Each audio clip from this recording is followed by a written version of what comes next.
What's up, everybody? This is Harry Bernard Taylor, HBT, with my man Michael King The Asian sensation. and my man Chris Burton. The People's Podcaster. And we coming to you live. It's storming in our area of the country, and we're gonna run down SmackDown, and we're gonna talk about the storm that happened this past Friday, and we're gonna we're gonna talk a little bit about the direction we see the companies heading into, and talk a little bit about John Cena and maybe Finn Balor, a couple people that's came back into the business, and how that's gonna affect where WWE goes from here. Okay, let's go ahead and talk about John Cena, man. Yeah.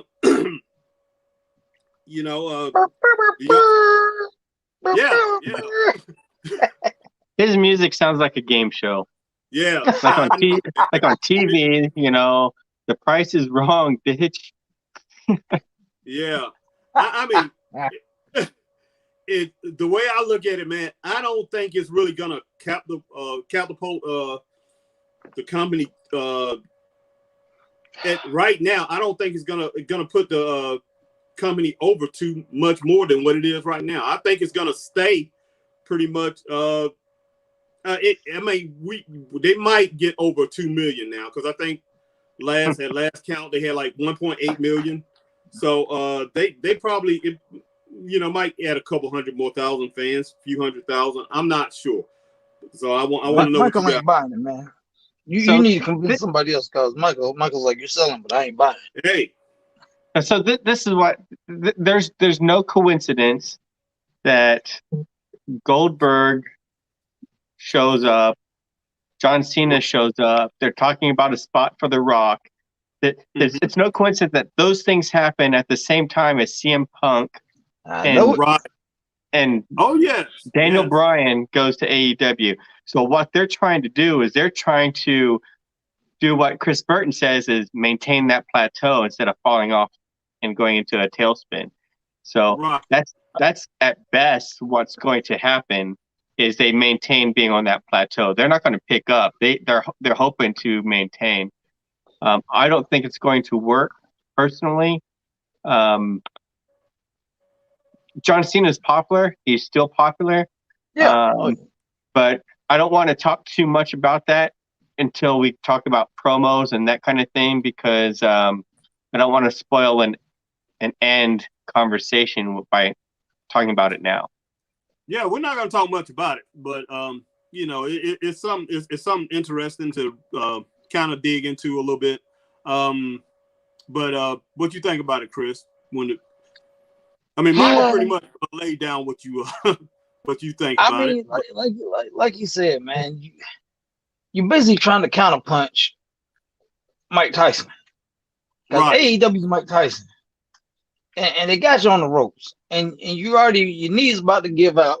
So you gotta dig deep and try to counterpunch, man, to get off them ropes. And that's what they do. And that's what they're exactly trying to do, because you gotta think, if they didn't bring back Goldberg, they didn't bring back Cena, they don't possibly bring back The Rock, because that's still kind of sort of in the air. Right. Soon as the word is out that CM Punk or Daniel Bryanson or Bryan Danielson is on AEW, click. 1 million+ channels are going to change instantly. Just like when Mankind won the belt and Eric Bischoff announced it. Or Tony Schiavone told him, but it was done by Eric Bischoff. What happened? Everybody, we got to see what happens. Click, change the channel. That's true. But yeah, how long ago CM Punk, how long has he been out of the ring? Because I know he went MMA or something. He was doing some of that. He's been out of the ring like 6 years, 7 years, right? Yeah, at least. But he, I don't think, has really lost any popularity. Yeah. The steam is still there. I mean, it's still there. The steam is still there. I mean, the heat is still there. People are still. People was talking about him like he was still active for the last 3 or 4 years. because all I was hearing was CM Punk, and I wasn't even watching this. I wasn't watching it, so I wasn't watching wrestling. So that tells me a lot. Right. People really into this guy. So imagine being someone so popular that you quit working for 7 years, haven't lost steam, all right? And then on top of that, imagine being the company that let that guy go. Right. So, and that's the reason I just don't think as popular as Cena is, and I was looking at the rankings of as far as the wrestlers go in sports personalities. John Cena, they had him like number 4, but I think they're going off. And this is right now. This is 2021 rankings. He was the highest ranked wrestler as far as in sports personalities. But I just think that's because he's probably in one of the top movies. He's in that Fast and Furious franchise, and they're just going off of that. But we're gonna go ahead and roll on. I don't know where Christopher Burton is. Burton has. I'm back. I had to step off camera. There we go. But we're gonna go ahead and roll on into SmackDown. We're gonna go ahead and roll on to the matches. And first match was Finn Balor versus Sami Zayn. Michael, what did you think about that match? I like Finn Balor. I've liked him from the get-go. I loved his push that he had in getting the belt, then getting injured, unfortunately. Right. I thought he'd get a bigger pop when he came out there. I'm kind of bored of Sami Zayn. Right. And I don't think Finn Balor's popularity and abilities did enough to really carry that match against Sami Zayn. So it became kind of a mediocre match. And also, that SmackDown crowd, I was looking at it, and there were times that it looked like it was like cardboard cutouts of people, and then you'd have to like look at the crowd real hard, and then you start seeing them moving and stuff like that. And I was like, that's kind of boring. So they didn't seem overly amused with the match or the show as a whole, for the most part. But so and I'm here to help. Unfortunately, it turned into something good, turned into just a match. Right. Okay, Mr. Burton, what you think about it? I'm getting tired of this whole conspiracy theory. Woe is me. Everybody's out to get me. I'm tired of it. Sami Zayn is way much more than that. Right. I mean, way much more. Anybody that's truly been following his career, they know that. We know that. Harry, you know that. You saw the Cesaro match from the first NXT takeover. Right. You saw what the man can do. Oh, yes. So it's just, oh my gosh. Yeah, I'm just tired of it, man. And then we'll get on into it later. The 2 location thing hurt. Right. But we'll get into that later. But Sami Zayn is just yeah. Well, as far as the match go, man, I thought Zayn, I thought he looked like a street fighter in this match. I mean, the way he was delivering those punches, man. I mean, it looked like, he looked like he was fighting in the hood. I mean, the way he was coming down with those things, man, just whap. So I enjoyed that part of the match. How when he threw Finn Balor outside of the ring, man, and he come out, he chased him out, and he the punch, the way he was delivering the punches, and he was going for the punches in the stomach. It looked like he was in a real fight, man. It looked like a real down the battle fight that that he was trying to survive in. And he knows about he knows his reputation, how great of a wrestler he is. So it's like Sami Zayn was out there to try to take him apart quick. But Balor, man, I was really impressed because when he turned it around, he's inside of the ring, and he come diving over that top rope, man, and cut that flip onto him. Or was it? I can't remember. How did he execute that? Y'all know what I'm talking about?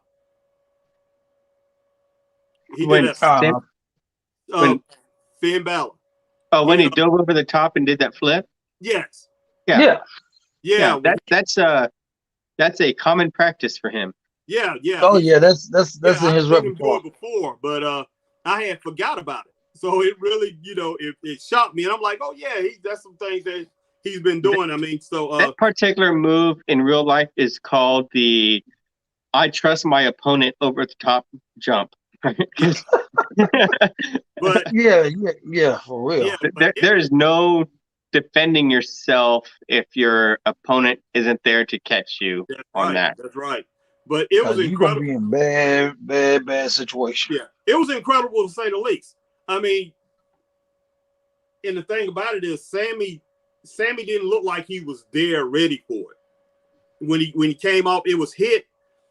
It was Balor hit it perfectly, where you couldn't really tell that it was like it was a setup or anything. Right. Yeah. Like a lots of times they'll stand there and they'll just wait for the guy, right? To intentionally catch him. And this one was more timely. Yeah, it was a man, and I thought Baylor, like I said, most of the things he put together, he was punches, kicks, and he did help. He used arm bars.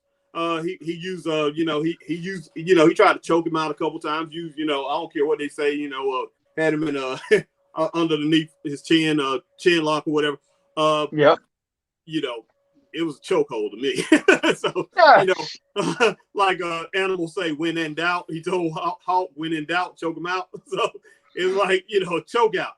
But Balor, man, was just basically using his wrestling skill and overcame all, man, and took the match. So I don't know. I think it was a good match overall. What would you give it, Michael?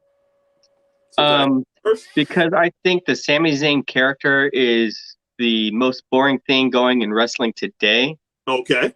I'd probably give it like a 3. Just It was a match. Okay. Wow, Michael, you gonna be on the Harry Taylor kick today, boy. Yeah, Michael's tough. No, Chris thinks I'm a little high, is what I'm thinking. I hope. But like I said, I like Finn Balor, and I think he's really good. And as far as just like technical execution of the match, that was good. As far as the characters and stuff, there was only one legitimate personality in the ring during that match. Okay. Yeah, and that was definitely Finn, the personality and everything. I give Finn a 3.5. I give the match a 2. I'm sorry. You guys can roll with that. I'm going with 4.5. Okay. Holy it's gonna be one of them nights.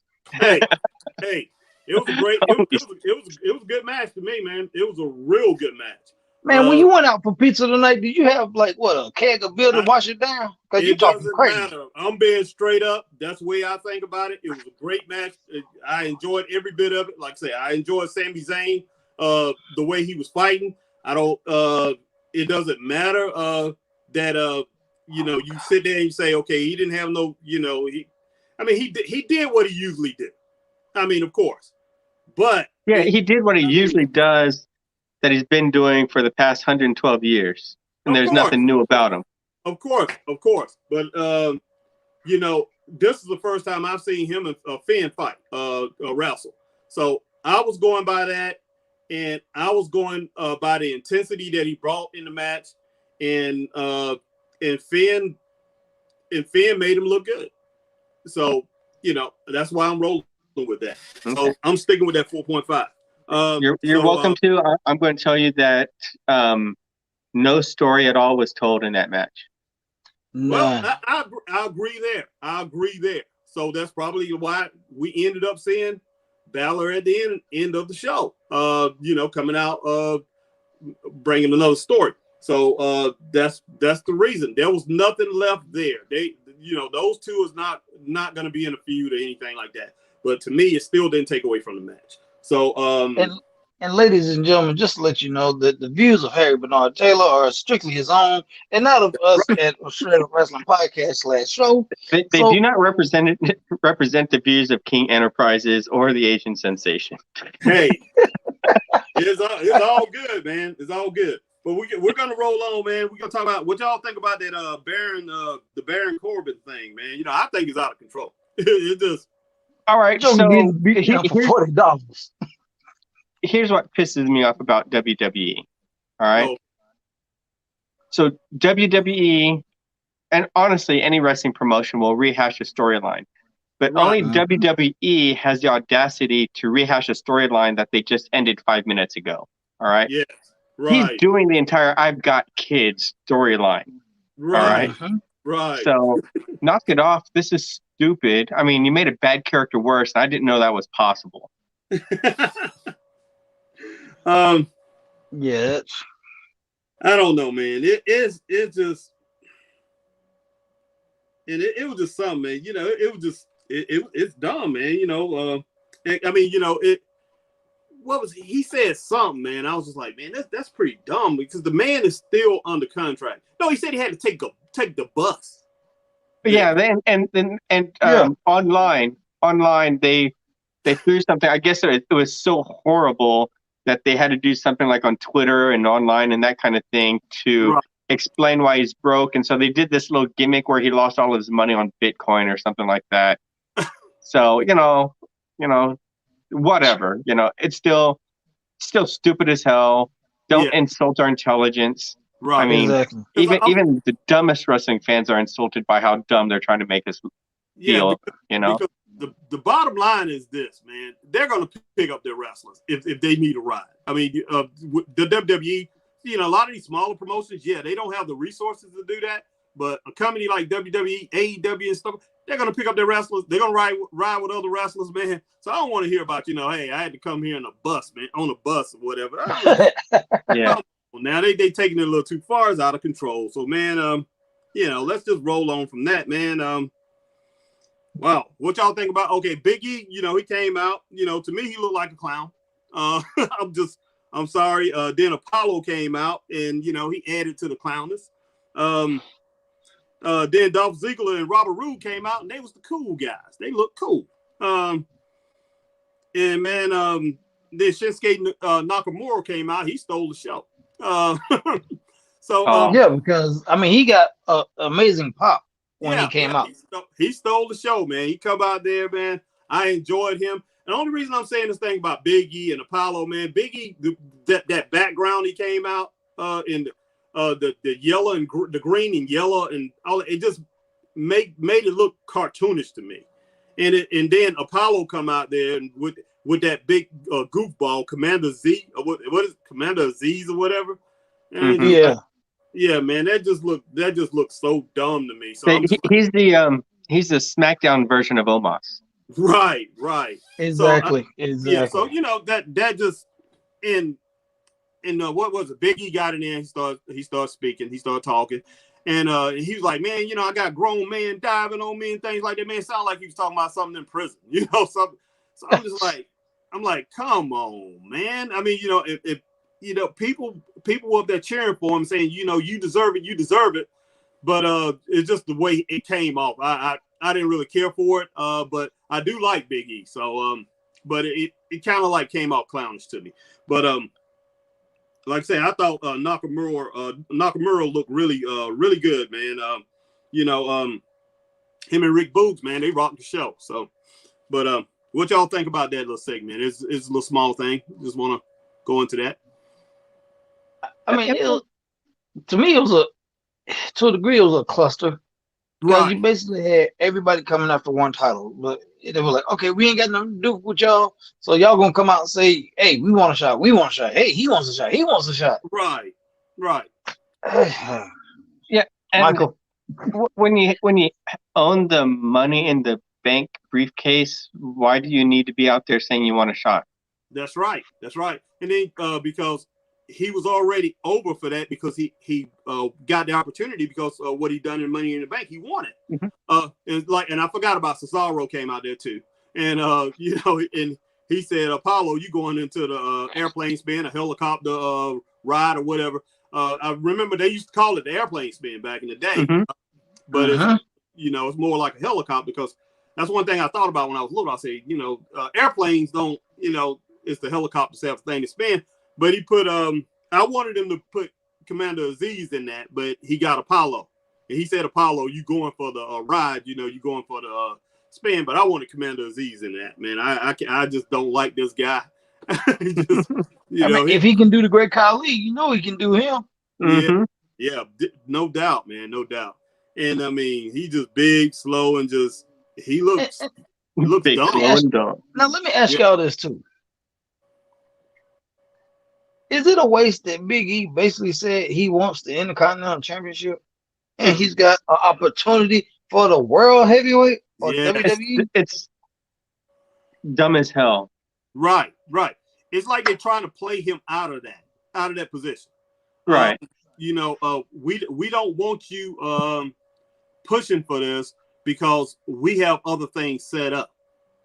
You earned your chance, but we just wanted people to see that part, and we just want to keep you here. We want to keep you at this level. You can't go past it. And it makes me think, did they screw up Money in the Bank and somebody else was actually supposed to win it and knock him off the ladder, but that person was hurt and couldn't get there, so he just kind of had to roll with it. Now they're going to find another way of getting that briefcase out of his hands and put him back in the Intercontinental where he belongs, because it makes absolutely no sense. It's like, hey, I've got $6 million for you right here. It's like, well, there's 50 cents over there that I'm really got my eyeball on. Yes. Go ahead, Mr. Burton. It's just, I mean, like you said, man, they just playing him. They playing him stupid, man. And he deserves a shot. I think he deserves a shot. Even though I don't think he's the top man in that part of the company, and in that brand, he still deserves a shot. Give the man a 3 to 5 week run and see what he can do in trying to take that and become the top dog. Why not? Then just have him shut up and shock the world. All right, that Money in the Bank briefcase says you can cash it in on any belt that you want. Right. Just shut up, don't say anything, and let him come in and cash in on the Intercontinental belt. Yes. And everybody was like, oh my God. I mean, even the Intercontinental Champion would be stunned because he thinks they're going to go after the heavyweight championship. Yes. Right. So just shut up and do that. Shock the world. Everybody will remember it. First time ever somebody used it on an Intercontinental title instead of the other one. Exactly. Right. But it's still stupid that they trying to downplay him. But it's WWE. And that's one of the reasons I say, the entrance, him and Apollo's entrance was basically close to the same. It's like they still playing those two together. I don't want to see that. So it's crazy, man. But we're gonna move on, man, from that. Chad Gable's versus that Street Profit guy, man. DeMarcus Cousins. DeMarcus Cousins and DeMarcus came out there with Wally, the rapper Wally, and Loon.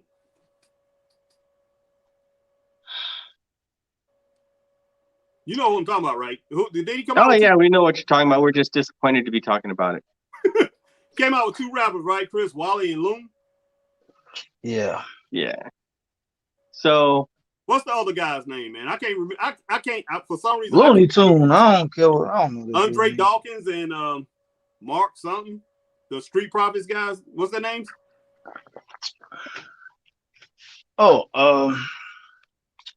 Andre Dawkins and Bianca Belair's husband. Yeah, I can't remember his name. So I call him Loon, man. He looked like Loon from the guy who used to hang out with Puff Daddy. Rapper. So, man, but yeah, it's that's what I was talking about, man. The two locations. The crowd, you can tell they were not into it at all. Yeah. They were there for a concert. Yeah. They get some BS wrestling, and I'm gonna say BS wrestling, and then they piped in sound like they at the Thunderdome. So that's what was going on with the Hard Rock Cafe. They had a that's exactly what I was looking at when I talked about the crowd, looked like they were a bunch of cardboard cutouts. Right, right. It's like a complete lack of interest. And quite honestly, I have a complete lack of interest in the Street Profits and Wally and Montez Ford and Otis. And the only person out of that group I liked was Chad Gable, who is constantly used improperly. And I mean, that's one of the reasons I keep picking on him. I mean, the guy does look like DeMarcus Cousins, Dawkins guy, and Ford. Ford. I'm sitting there. I'm like, he looks like somebody too, man. So it's. I really don't care about them. They just don't interest me. And I wish Dawkins was in there against Gable again. I mean, not Gable, but against Otis again, because Otis really made him look bad. He made them both look bad. And I believe if Wally wasn't out there, I think Otis would have got involved and he would have made it a little bit more exciting. But what y'all get that match, man? Y'all might as well give it a 1 because that's the way you're looking. I give it a negative 1. 1 or 2. 1 2. good. I like Chad Gable. Yeah, I do. He's just misused. I don't like Otis yet. I like that they're actually systematically doing something with his character, so you can see it develop. Mm-hmm. But that's about it, really. I'm gonna give it a 2.5, man. But you so kind. You so kind, Harry. Hey, might as well, man. I mean, -5, and then 2. I mean, 2. I can respect that. So give it a 2.5, and we'll go and give it a 2. So that match was a D, basically, man.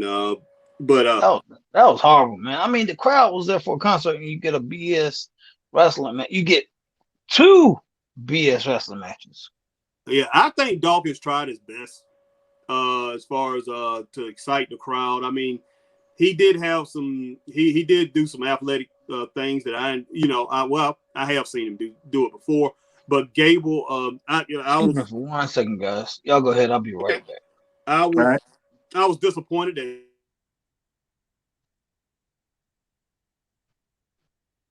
I just lost sound on you, Harry. What's that? I just lost sound on you for a second there. Yeah, somebody was trying to call me. I forgot to put do not disturb. So, okay. So everybody forgive me for that. But I wanted Chad Gable to win the match. There's no need for him to go out like that in that kind of a match. Right. So, I think they kind of downplayed him by putting that together by making sure they made sure that Dawkins won that match, man. And I believe it had something to do with Wally being out there with him and stuff like that. It's just that Chad is such a good wrestler. Yes, a he's very good performer. Yeah. He can go, but for some reason they just keep not letting him go. Right, right. And I was really impressed with like he got Dawkins down and he put him in, grabbed his arm and was doing those the knee spin or with his arms. I was just like, man, this guy knows he knows what to do in the ring. He'd be a guy that it'd be really fun to watch him have a match with like a younger Kurt Angle, not the current older one. That's what I was thinking. That's the way. That's one of the wrestlers that came in my mind when I thought about him. I'm like, when I was thinking about who did this guy measure up with, and who from the past that he actually he actually mimics. He has that kind of skill set, and man, that is a big compliment to give him, but he deserves it. He is that Kurt Angle type wrestler, man. So this was a bad look for WWE to let that match go down like that. I did not like that at all. But yeah, we'll go ahead and move on, man, to that Bianca Belair versus Carmella match. What you think? Right. It's pretty. So I'm a total Bianca Belair mark. Yes. She can do no wrong in my book. So right. Her worst match would be a 2 because she gets a 2 just for being there, and then it goes up from there. So with her, I love her entrance. I love the way her personality shows just as she's coming to the ring, and then she keeps that energy and that bounce inside of the ring and that type of thing. So she brings a lot to that match, and I thought she brought a 4-star performance to that match. Carmella, I thought, brought it down. Yeah. But I'm not down on Carmella. I don't hate her or anything like that. So I feel they need more time together or something to get some rhythm. So I'd probably give that match like a 3.5, somewhere in there. Yeah, I gave it a 3.5. Carmella, I give it a 3 because I mean, I honestly think that it. And the reason I give it a 3 because I'm looking at everything, the venue, what was going on with the crowd. It reminded me of a live Thunderdome. Right. Okay.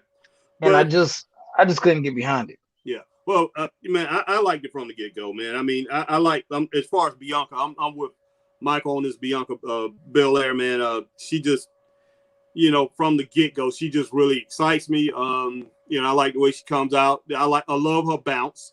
Even like I say, even though she's playing with her hair and everything, like I love her bounce. When she gets into the ring and the way she commands attention. She has great ring generalship. She knows where she's at all times. Carmella come out there and to what she's the most beautiful woman or whatever, the best looking woman in WWE, but she was going against a better looking woman. Bianca definitely looks better than she do. She do. Mm-hmm. But Carmella needs a refresh, not a makeover, but a refresh. Right. And I think, go ahead. They need to find new people for Belair. Right. Yes.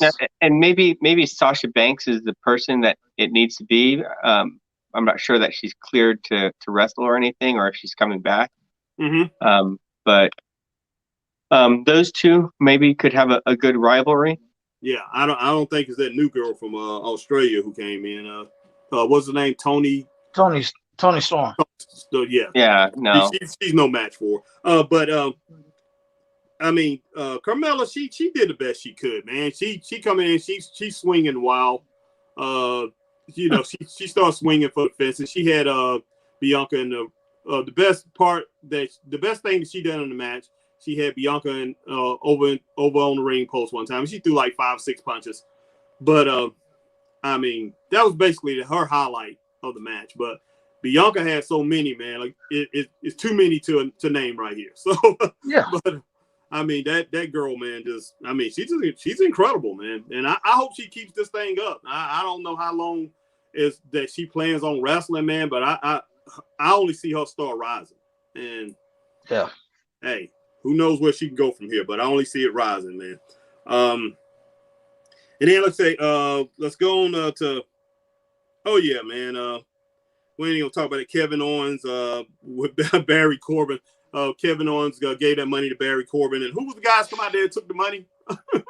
Like I said, beat up over $40. Yeah, really? $40, man. Just real stupid, man. I'm like, come on. Was it the Street Profits? It wasn't the Street Profits. No, it was Ziggler and Bobby Roode. Well, Rude and okay, yeah. It all blends in the same. Yeah, I like Ziggler and Rude. Right, I like Ziggler and Rude. Man, but I like that whole thing gets an F-. Yeah, but man, like I really think they're missing the boat. They're missing, and I know that Dolph Ziggler's been over before, and I mean, he's been at the top of the game, and I think he deserved to be right back there. I mean, I think this is a good time for him to get back in the mix of singles competition and go for the top prizes. So I think they're missing a boat here. Cause I think they're wasting his talent out there with Rude, and a lot of times he end up losing. Him and Rude, they lose, man. They don't even hold the tag team titles. So unless if they're not going to put together a real tag team scene in WWE, they might as well let him be a singles wrestler. Exactly. Yeah. So then Edge came out there like a motivational speaker, man. He looked strong, came out there like a motivational speaker. He looked like a strength and conditioning coach, man. Got in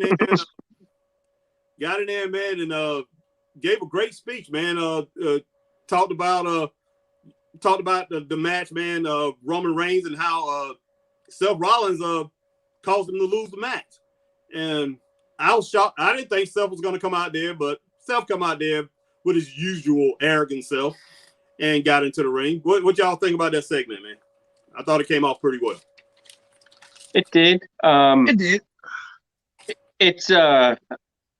It sets up nicely to get both of them out of the Roman Reigns championship scenery. Right, and I know that's what's going to happen because I think Edge, they're going to keep him in there to where he's in, one of the top four, Oh yeah. guys in WWE, and he's always going to be hanging around to be that threat.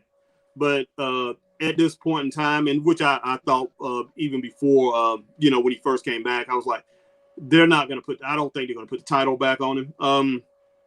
But I mean, he looked good, man. And I think it'd be a great little rivalry, man, between him and Seth for a little while. But I think Edge will overtake Seth. At this point in time, I think Edge has the edge over Seth. So I'll take Seth. You'll take Seth. What about you? Yeah, I'm taking Seth, man, because okay. Man, I mean, the best is setting it up, man. He the best like is saying Seth. without so many words. Okay, Yeah. I had you dead for rights. I didn't pull the Right. trigger. This time I'm gonna pull the trigger. Yeah, and hey, man, Seth. But like I have no problem with Seth. If Seth takes Edge out, I have no problem with that. Seth, man, when Edge said I wasn't gonna put my hands on you, but I lied. So he popped him in the mouth. Seth in a suit, an ugly suit, if you ask me. Seth, Hey, he's the king of drip, man. He's the king of drip. But Seth decided to fight back, man. And because I thought Edge was going to destroy him in there. Seth fought back, man, in that suit and looked pretty good doing it. So, man, I'm like, whoa, this Seth Rollins is something serious, man. I mean, he's something serious. Been around for a while, but he's something serious, and they're going to keep him as one of the top guys in the division, on SmackDown, or whenever the two mesh together in their pay-per-views. He's still going to be one of the top guys, but for some reason, I think Edge is going to have a slight bigger. They're going to give him a bigger platform. I'm not sure. I could be wrong. But, yeah, I would like to see Seth overtake Edge, but I just don't see it happening. I mean, I could be wrong. So, and you two guys might be right, but it's something we look forward to seeing in the future. Okay. Anything else on that before we move on to the next match? No, Okay. It is what it is on that one. Yeah. All right. And we got to see the debut of Toni Storm. And Chris, we know that you've seen her before. I know you haven't seen her before. This was my first time seeing her. Besides on the highlights, and I saw a couple of little snippets of her on YouTube. But Yeah.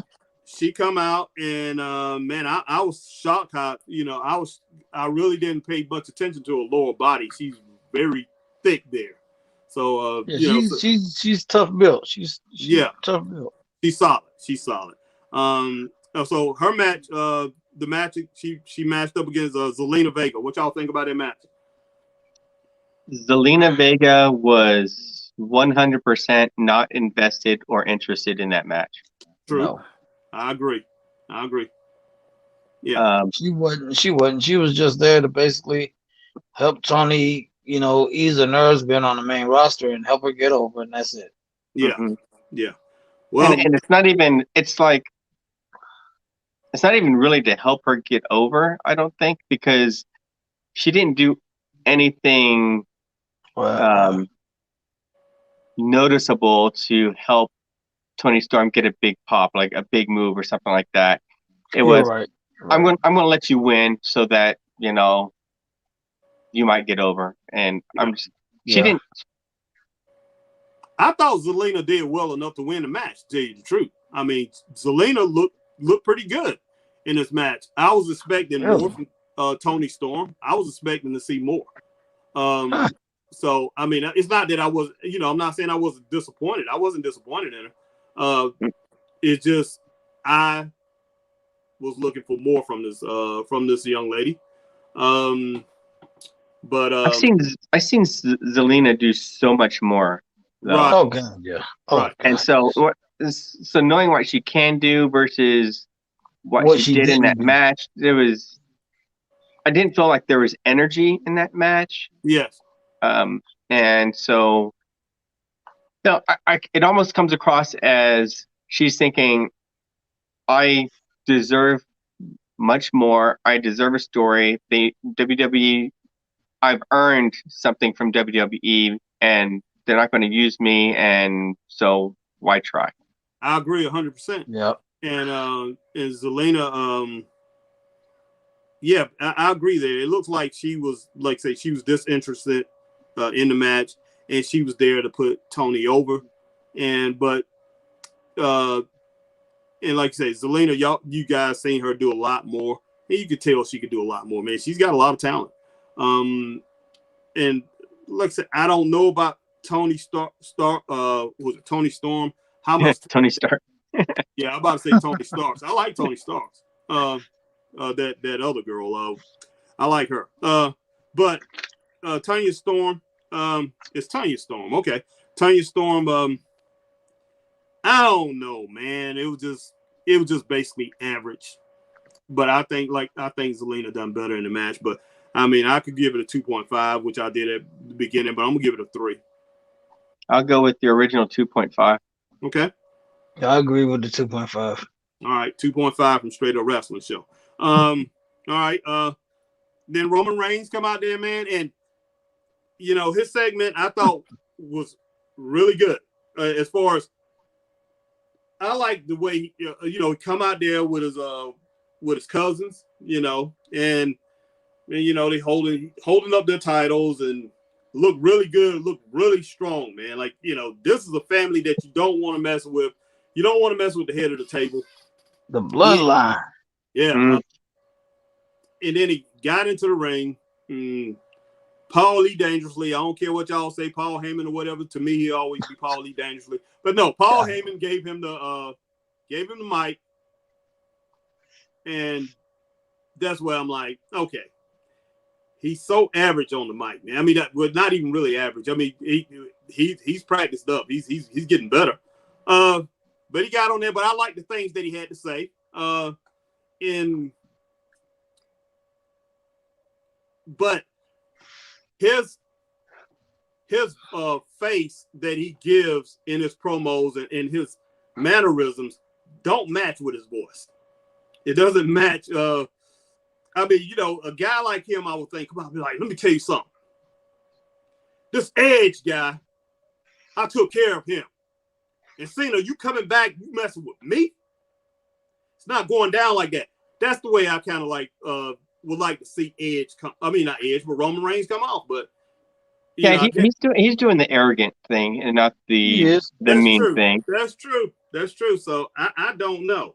And I love the line he said he was, Cena come back, like missionary.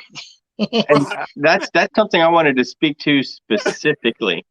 Oh, yeah. Right. God, that was hilarious. Because last week, I talked about the show getting edgier. Right. All right. Mm-hmm. 6 months ago, they don't say that that's on true. TV, Yeah. right? Nope. So pop on that too. Exactly, and honestly, that's I don't care what grade you give the promo. That's the best promo that Roman Reigns has done. Oh, I like the promo. All right. That's what I thought. It was I like the promo, but it's a relative.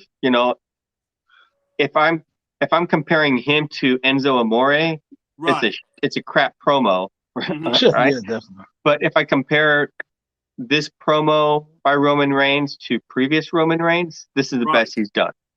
Yeah. Mm-hmm. Go ahead. I'm surprised that they let him dog the character and called it stale, because you're damaging your brand by doing it that way. Mm-hmm. But I really did feel that he was onto something, and it was was perfect, something for him to play on. Yep. Right. And So you know, I give the promo a good grade. I do too. I give it. I probably say it's a 5. I thought it was the best I've seen, the best promo I've seen him do. But you guys have seen him do thousands of promos, hundreds of promos. I have not seen that. I've seen him in the past, around when he first started. I've seen a few then. I've probably seen him do a dozen where he actually got out there and talked in length. But that's the best I've ever seen. So I was like, man, this is great. But, you know, I was like, go ahead.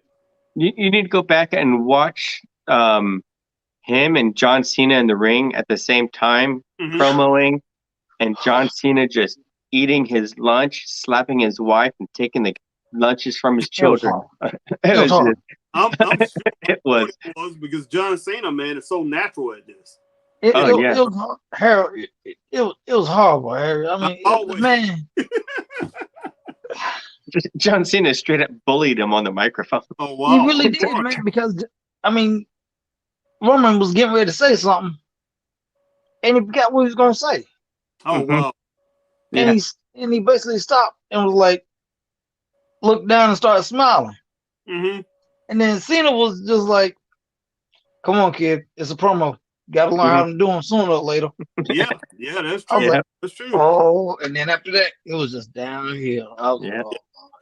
But you met some people, like, you know, some people are never gonna get it. You remember when no, I'm not even gonna go. I'm just gonna say this for a minute, Chris, because I know you'll remember. Remember when Shaska Watley, when they was in the WCW power plant and they was training these guys, these new guys, the Pez Watley, you know, Shaska Watley or whatever you want to call him, got into that guy and told him, say, man, you can't talk like that. You gotta say, look, when we get on Asheville, I'm gonna do this, I'm gonna do that. You know, I'm gonna take this soup on, and he was trying to teach him how to do a legit promo, man. But some guys just don't have it, man. And you can just say, hey, you know this guy's not going to make it. But Roman Reigns, because of his look, because of his talent, because of who he's connected to, man, he's made it in sport. But, man, he could be so much bigger. Is only thing I can see that I thought that could have been better in that. I wish he would learn to project his voice just a little higher. But, you know, besides that, I think it was a perfect promo for him. I mean, I really enjoyed it. He didn't have to use Paul Heyman to take care of it for him. I like the way he talks. Yes. Okay. Because the tone of his voice is great. It draws you in.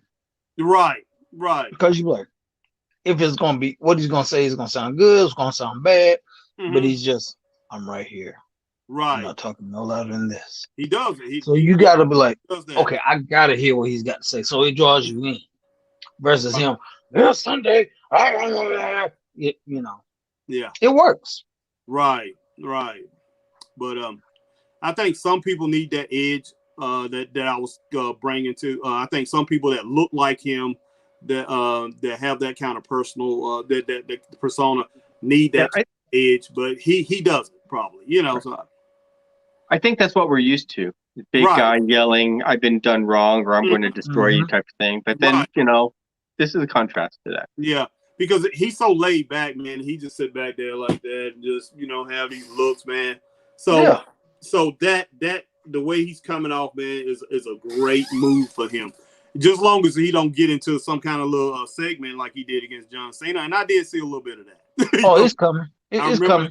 It's coming. You know, and that's what I think. That's what I'm thinking. I'm thinking John Cena wants to get him back in the ring and embarrass him by talking, man. You know, so that's pretty much is even though like John Cena, you know, might have a little bit edge on him as far as, you know, but you know, Roman is gonna hold his own as far as in the matches with Cena, but on that microphone, Cena knows that Roman can't touch him. And Cena basically he basically alluded to that the last couple weeks. That, hey man, this guy is born. He can't talk like me. So but Cena's using this, man. But of course Cena's gonna have that, man. I mean, the guy's a hip hop artist. He's one of these guys that's used to running his mouth. So and it's just natural to him. But then okay, Finn, your man Finn Balor come out, and then he challenged Roman, because Roman said John is not going to get it, but we know they're going to make that happen. But Finn come out there and he challenged them. Are they going to wrestle next week, or? Well, Finn never really honest. Finn was the first Universal Champion. Yeah, first Universal Champion. Yeah, I know that. I remember that. When he lost that belt, he lost it due to an injury. Okay. I think like a separated shoulder or something like that to that extent. And he, ever since then, he's never gotten a title shot. He's never gotten a rematch. Okay. He's never gotten a rematch, even though it was due to him. He never got it. Wow. But and I hate that he's got to do this against Roman. Yeah. Because they're gonna keep it on Roman. Yeah. And I hate it, but I would like Finn to get it back. But they got to build him up. Right. I think, it is legit what Finn is doing. I mean, he legitimately has a complaint and has a, he has a, what's the word I'm trying to use? But he has he has a gripe. Right, yeah, for that title, man. Like Chris was saying, he's the first Universal champion, and he lost it because of an injury. But at this point in time, man, I just don't think he's a match for Roman. I just don't. Unless they go through the process of what, like Michael was saying, build him up. Have Finn come in and knock off a bunch of guys, and then knock off the top three challengers to Roman, and then go for that title and have a real series of matches for that title. And I think and then I think Finn has he has a chance, but just throwing him in there right off the bat against Roman, and if he loses, it's not going to look good. No. Yeah, it needs to be built up more towards a SummerSlam match and kind of deny John Cena. But I'm guessing this is to set up a three-way to keep the belt on Roman Reigns without John Cena looking bad. Right. Yeah.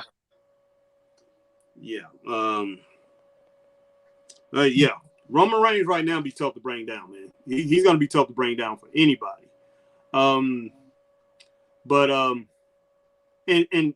another thing, and John Cena, he has a TV show coming out. He has a couple movie scripts that he's about to do, and he has a TV show coming out. So we know he's not going to be around much longer. I mean, I would like to see that. So what for some reason? Go ahead. The seasons, the way the TV series, the TV show seasons work is, filming is in January, and so they film all of the episodes for the season in January, February, March, and then they let it go. So they're going to have to wrap this thing up by Christmas. Right. Yeah. So, like, we all know that Cena loves wrestling, man, but I don't know, either stick with it or let it go, man. That's the way I see it. And and Goldberg, he's on this Raw thing, so I doubt. Do you guys think we're gonna see him tonight, or is he scheduled for tonight, Chris? I don't think he is scheduled for tonight, but I'm sure somebody is going to definitely address him. Right. And meaning Bobby Lashley MVP, but I don't think he is scheduled for tonight. I don't believe. Yeah. But I don't know, man. This thing with but as far as going to that, as far as Raw, man, what's the name? I was listening to Cornette. He's talking about it. He called him Old Bird, man. Cornette called him old. He like Old Bird. I busted out laughing, man. I was like, oh man, that's worse than Goldblum, man. But Cornette, man, you just can't beat him, man. You just can't beat him. I'm like, this guy's just he's on his money. He didn't like that about Goldberg coming out, and then he had some. man, he had bad things to say about both AEW, and he talked about Nick Gage, man. He was just dogging that. So I don't know. Well, Cornette's not a fan of death matches. No. First and foremost. So Cornette is a wrestling fan, not a fight fan. Right. Yeah. And Oldberg cannot wrestle. Even in his height at WCW, all he did, punch, rope, turnbuckle, spear, win. Yeah. Exactly. And why in the world are they saying this guy have the longest streak? Because they didn't let him lose for 100 matches or something like that. Know, but something ridiculous. It was like 100, 200 matches. Saying, what are they saying? He had the longest streak in WCW? In wrestling. The longest winning streak in wrestling. That's a lot. Who had it? Kayfabe, man. Kayfabe. Not Hulk Hogan. Andre the Giant. Andre the Giant did. Kayfabe, man. Kayfabe. How many matches did Andre the Giant have without losing?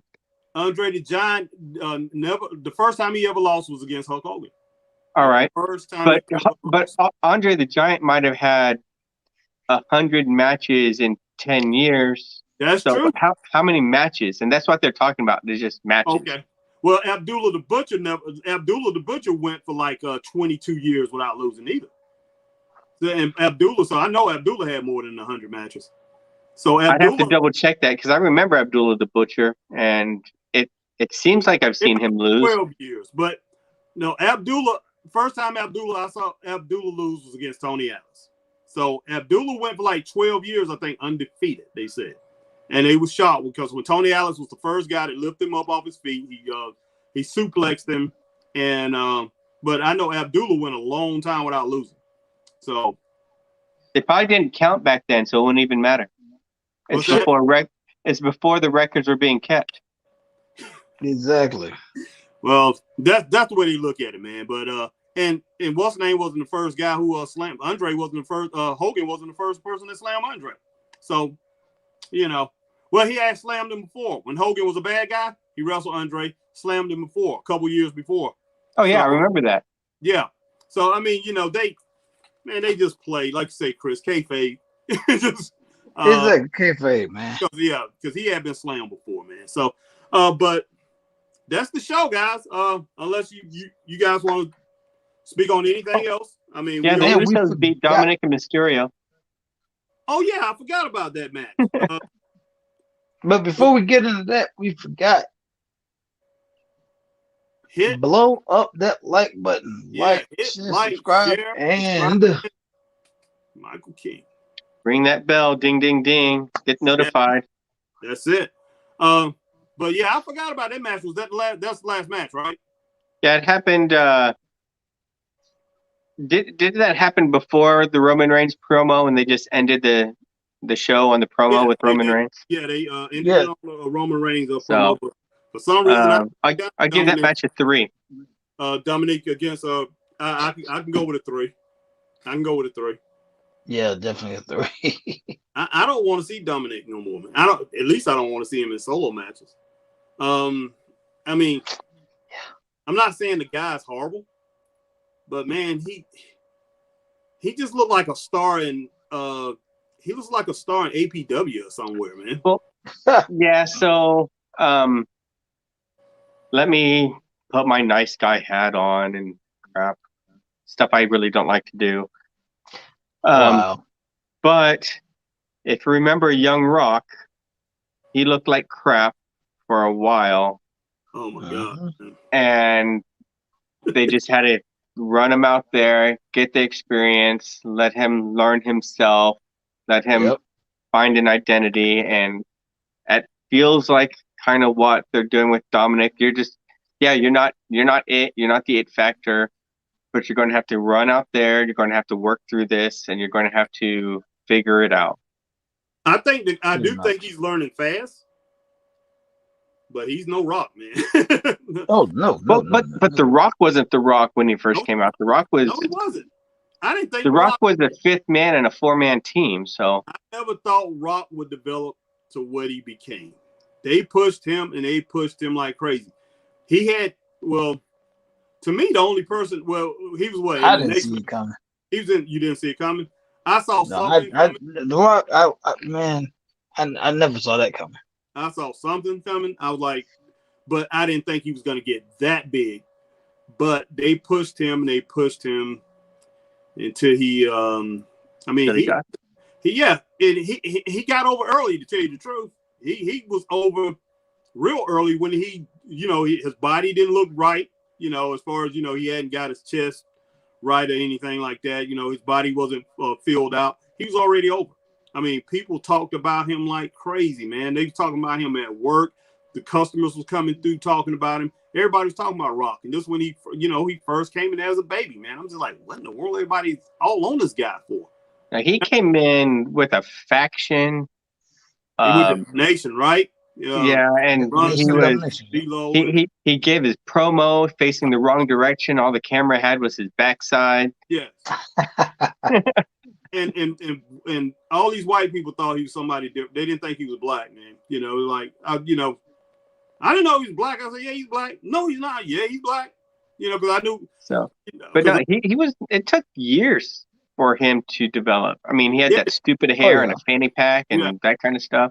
And I was like, man, if his father worked with him, he would develop really quick. But I don't know who trained him. Now, Rocky Soul Man Johnson, one of the best wrestlers I ever seen in my life. I mean, he was an excellent competitor. I didn't really think too much of Peter Maivia. He was okay. He was okay. But Rock was around a lot of wrestlers. He grew up around a lot of wrestlers. Mm-hmm. But man, once he developed, man, he took off like a jet, man, and there was no turning back.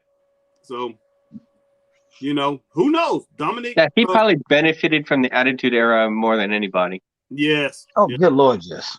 But man, I didn't know he could speak like that. He didn't either. Yeah, I heard some promos because he cut promos when he was with Nation of Domination. And I followed that thing, Chris, and I followed it because I ain't gonna say he's your man. Like I say, Ron Simmons is one of my favorite wrestlers of all time. I followed it because of Ron Simmons, but I thought they made Ron Simmons look like a fool. So they were basically doing that so they could set up, younger talent. Right. Because at that point in stage, he was basically a mentor to them guys. Yeah, but I'm like, man, why? How did Vince see this, man? What Vince done had some failures, man, but mostly a lot. He's hit on a lot of people.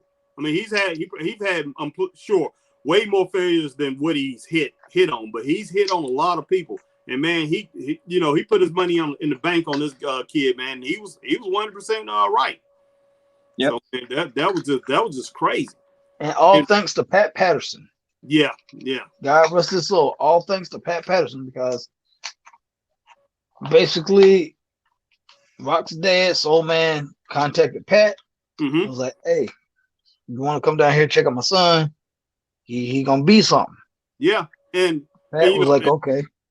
Went down there and looked and watched him train and was like, called Vince, like, Vince, you gonna have to get this boy up there. Yeah.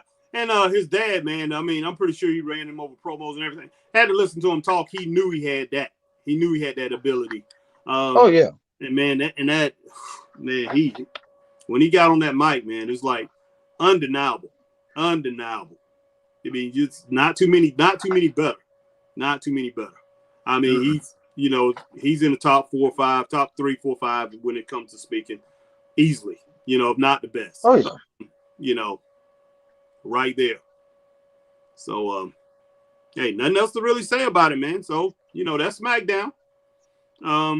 Before you leave, we like you to hit that like button, share, subscribe, and hit that ding, ding, notification bell. Yeah. And we will see you next time. We're out of here. HBT, Michael King, and Christopher Burton. Peace be the journey, guys. No doubt.